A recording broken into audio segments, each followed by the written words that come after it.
నానా, ఈ రోజు మీరు గరం గరం పానీపూరి తయారు చేయండి. ఈ రోజు నాతో పాటు సౌమ్య కూడా వస్తుంది మీ చేతి పానీపూరి తినడానికి. పాపా, ఈరోజు మీ ఇద్దరు స్నేహితురాళ్ళు కాలేజీ నుంచి వెళ్ళేప్పుడు నా బండి దగ్గరికి రండి. నేను మీ ఇద్దరి కోసం గరం గరం పానీపూరి తయారు చేస్తా, సరేనా? మంచి నానా. రీనా సంతోషంగా బస్సుకి కాలేజీకి వెళ్తుంది. కాలేజీలో సౌమ్యకి ఈ విషయం చెబుతుంది. ఆమె చాలా సంతోషిస్తుంది. ఆపై అంటుంది, అరే హరిబాబాయ్ చేతి గరం గరం పానీపూరి నాకు చాలా ఇష్టం. గరం గరం పానీపూరియా? అయితే నేను తింటాను, నాకు అది చాలా ఇష్టం. నేను వస్తాను తినడానికి. సరే, మీ ఇద్దరు రండి. సాయంత్రం రీనా తన ఇద్దరి స్నేహితురాళ్లతో పాటు తన తండ్రి బండి దగ్గరకు వస్తుంది. హరి బజార్లో గరం గరం పానీపూరి అమ్ముతూ ఉంటాడు. ఈ విధంగా పానీపూరి టౌన్ లో ఎవరూ అమ్మరు. అందుకే కాస్త విచిత్రమైన పేరు విని అందరూ బండి దగ్గరికి పానీపూరి తినడానికి వస్తారు. మెల్లమెల్లగా రీనా కూడా తన తండ్రి దగ్గర గరం గరం పానీపూరి తయారు చేయడం నేర్చుకుంది. అచ్చం హరిలాగే చేస్తుంది ఆమె. అలా రోజులు గడుస్తున్నాయి. కాలేజీ చదివయ్యాక ధనవంతురాలైన తన ఇద్దరి స్నేహితురాలు బెంగళూరు వెళ్లిపోయారు. ఇక ఇక్కడ రీనా నాన్న ఆరోగ్యం చెడిపోతుంది. అందువల్ల ఆమె తన తండ్రి పని తానే చూసుకుంటుంది. రోజంతా ఆమె బండి అటు ఇటు తిప్పుతూ పానీపూరి అమ్ముతుంది. ఆమె గరం గరం పానీపూరి తయారు చేసి బండి దగ్గరకు వచ్చి కస్టమర్స్ కి అమ్ముతూ ఉంటుంది. వాటి రుచి కూడా అందరికి చాలా బాగా నచ్చుతుంది. గరం గరం పానీపూరి తినండి, గరం గరం పానీపూరి ఒక్కసారి తింటే వదలనే వదలరు. రండి బాబు రండి, గరం గరం పానీపూరి. అలా కొద్ది సంవత్సరాలు గడిచాయి. ఇప్పుడు నిధి సౌమ్య పెళ్లిళ్లు ఇద్దరు అన్నదమ్ములతో అయింది. వాళ్ళ భర్తలు కూడా గొప్పింటి వాళ్ళే. వాళ్ళిద్దరూ వీళ్ళిద్దరిని చాలా బాగా చూసుకుంటారు. ఇక్కడ రీనాకు తన ఇద్దరు స్నేహితురాలు గుర్తొస్తూ ఉంటారు. కానీ ఆమె దగ్గర వాళ్ళ ఫోన్ నెంబర్ లేదు వాళ్ళని కాంటాక్ట్ అవడానికి. కొద్ది రోజుల తర్వాత రీనా కూడా తన నాన్న వైద్యం కోసం ఢిల్లీ వెళ్తుంది. అక్కడ వాళ్ళు ఒక గుడిసెలో ఉంటూ ఉంటారు. తమ తల్లిదండ్రులను జాగ్రత్తగా చూసుకుంటూ ఉంటుంది రీనా.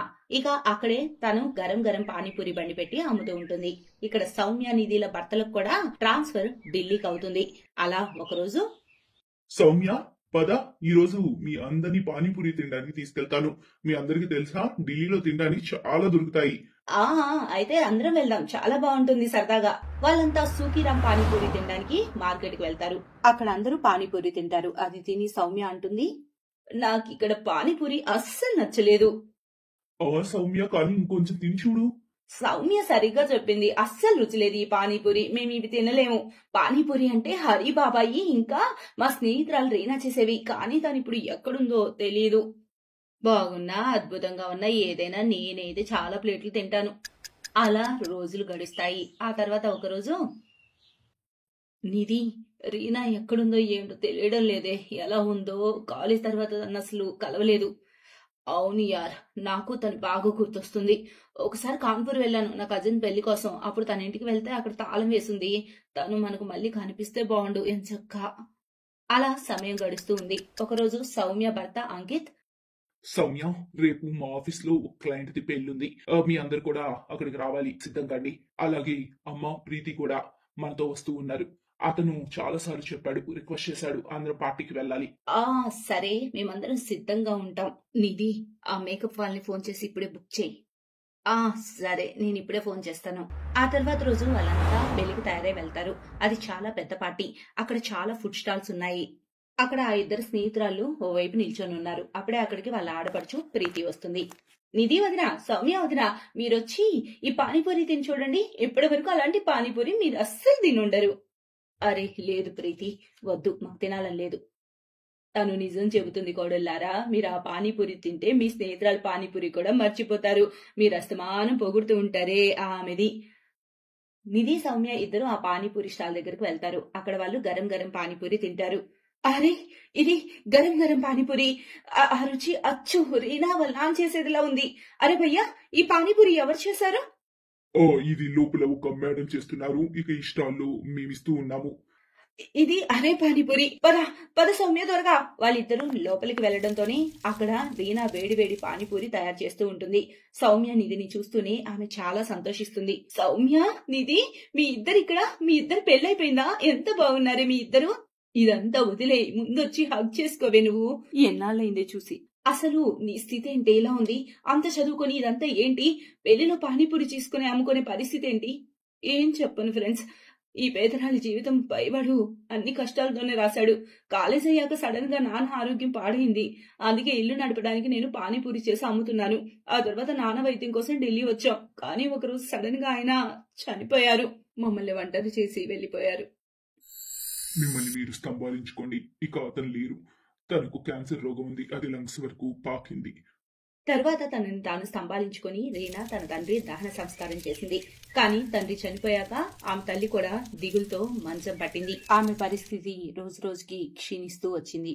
అలా ఒకరోజు, అమ్మా, నేను కాకుండా ఈ లోకంలో నీకెవరున్నారు? ఒకవేళ నీకు పెళ్ళైతే నేను ఏ బెంగా లేకుండా మరణిస్తాను గదా. లేదమ్మా, నేను నీకు పెద్ద హాస్పిటల్లో చికిత్స చేపిస్తాను. రీనా రేయింబగళ్లు డబ్బు జమ చేసి తన దగ్గర ఉన్న డబ్బంతా ఖర్చు పెట్టి తన తల్లికి వైద్యం చేపించింది. సంపాదించిన ప్రతిదీ ఖర్చయిపోయింది. అంత జరిగినా కూడా ఆమె తన తల్లిని కాపాడుకోలేకపోయింది. ఆఖరికి తన తల్లి కన్నుమూసింది. నువ్వు నన్ను వదిలి వెళ్ళావమ్మా. ఇప్పుడు నేను అనాథనయ్యాను. ఇంకెవరున్నారు నాకు? నేను పని చేసి అలసిపోయి ఇంటికి వస్తే ప్రేమగా నా తల నిమిరే వాళ్ళు ఎవరున్నారమ్మా? ఎవరున్నారు? ఆ తర్వాత నేను ఢిల్లీ రోడ్లో ఒక్కదాన్నే గరం గరం పానీపూరి అమ్ముతున్నాను. నా పొట్ట పోషించుకుంటున్నాను. అలాగే పెళ్లిల్లో ఆర్డర్స్ తీసుకుంటున్నాను. నువ్వేడవకు రీనా, నువ్వు ఒంటరిదానివి కాదు. నీ దగ్గర 2 స్నేహితురాళ్ళున్నారు. నీ తోబుట్టులు లాంటి వాళ్ళం మేము. ఇకపై మేమే నిన్ను జాగ్రత్తగా చూసుకుంటాం. పద, మేము నిన్ను మా అత్తారింటి వాళ్ళతో కలుపుతాం. వాళ్ళిద్దరూ రీనాను తన అత్తారింటి వాళ్ళతో కల్పిస్తారు. ఆపై విషయం అంతా చెబుతారు. ఇక ఆ తర్వాత వాళ్ళు రీనాకు తమ ఇంట్లోనే ఒక గదినిస్తారు ఉండటానికి. దాంతో పాటు ఆమె చేత ఒక దుకాణం తెరిపిస్తారు. అందులో ఆమె గరం గరం పానీపూరి చేసి అమ్ముతూ ఉంటుంది. ఇప్పుడు తన పని ఇంకా బాగా నడుస్తుంది. అలా కొద్ది రోజుల్లోనే ఆమె సొంత రెస్టారెంట్ తెరుస్తుంది. ఆ తర్వాత కొద్ది రోజుల్లోనే అంకిత్ ఫ్రెండ్ కి రీనా బాగా నచ్చుతుంది. అతను ఆమెను పెళ్లి చేసుకుంటాడు. ఇప్పుడు రీనా కూడా చాలా సంతోషంగా తన జీవితాన్ని గడుపుతుంది.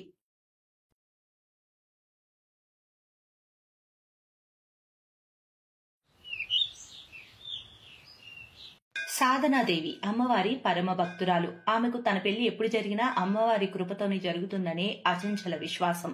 ఇక ఆ రోజు రానే వచ్చింది. ఎప్పుడైతే సాధన జీవితంలోకి సందీప్ వచ్చాడో అప్పుడు. సందీప్ సాధన్ని చాలా ప్రేమిస్తాడు. ఇక సందీప్ సాధనల పెళ్లికి ఇంట్లో అందరూ ఒప్పుకున్నారు. దాంతో సందీప్ సాధనల పెళ్లి జరిగింది. పెళ్లైన తర్వాత సాధన తన అత్తారింట్లో కూడా అమ్మవారి పూజ అలానే చేస్తూ ఉంది. ఎలా అయితే ఎప్పుడు తాను చేస్తుందో అలా.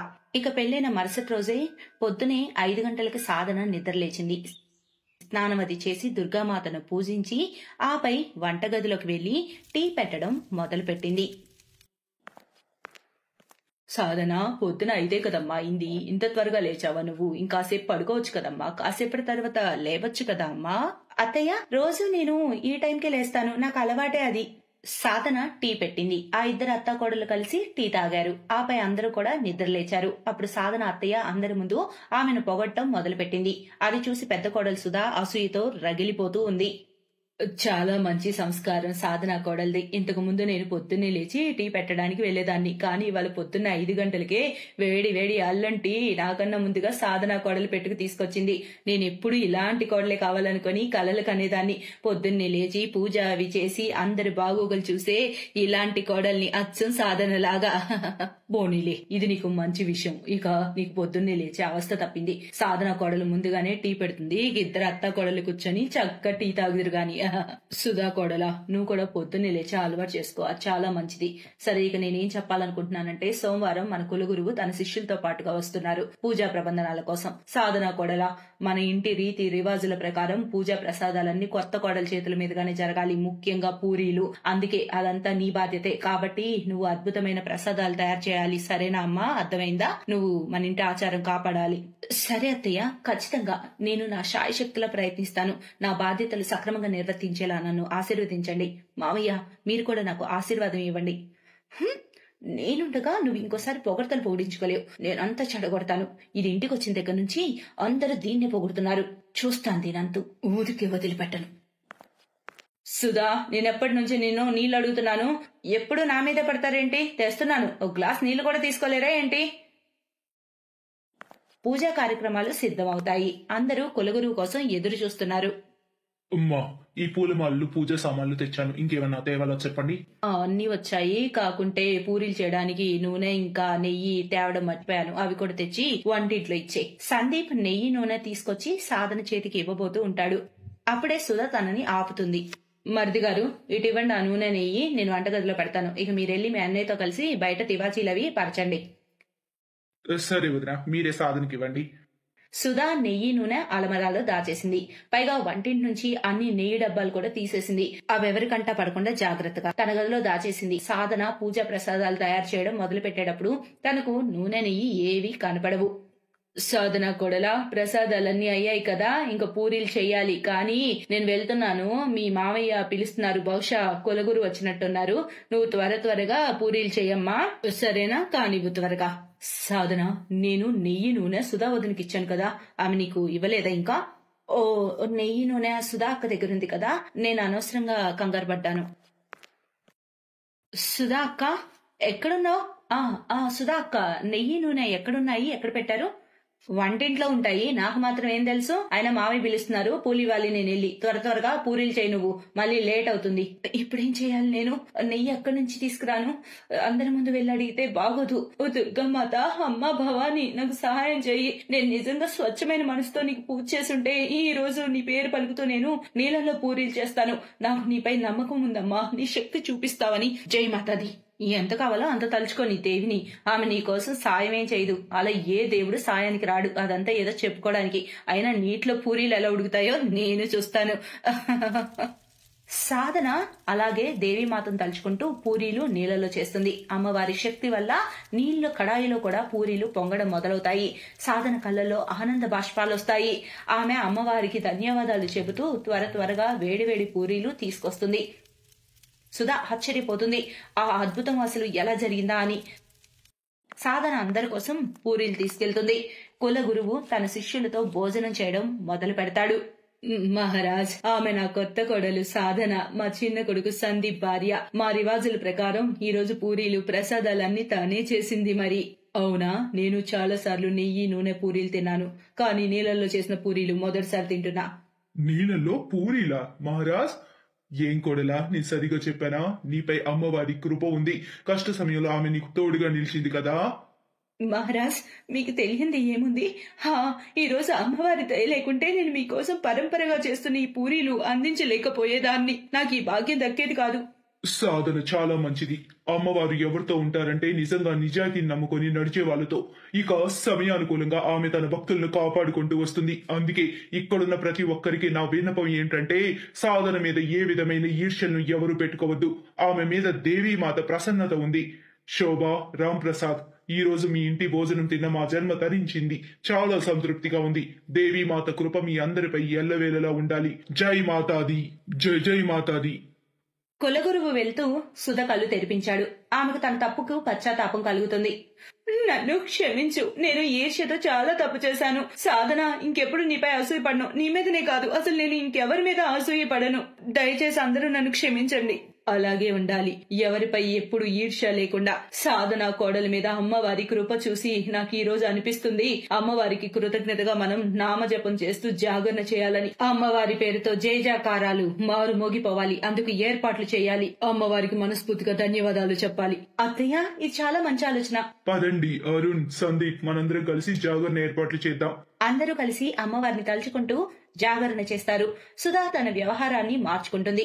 ఆపై సాధనతో కలిసిమెలిసి అసూయ లేకుండా ఆనందంగా ఉంటుంది. Best buddies. హలో ఫ్రెండ్స్, ఈ వీడియో చూసినందుకు మీకు ధన్యవాదాలు. ఒకవేళ మీకు ఈ వీడియో నచ్చినట్లయితే దయచేసి లైక్ చేసి సబ్స్క్రైబ్ చేయండి, మరియు ఈ వీడియోపై కామెంట్ చేయండి. ఇంకో విషయం, షేర్ చేయడం మర్చిపోకండి. ఇలాంటి మరిన్ని వీడియోలు మీరు చూడాలనుకుంటే కిందనే ఉన్న బెల్ బటన్ని నొక్కండి. చూస్తూనే ఉండండి.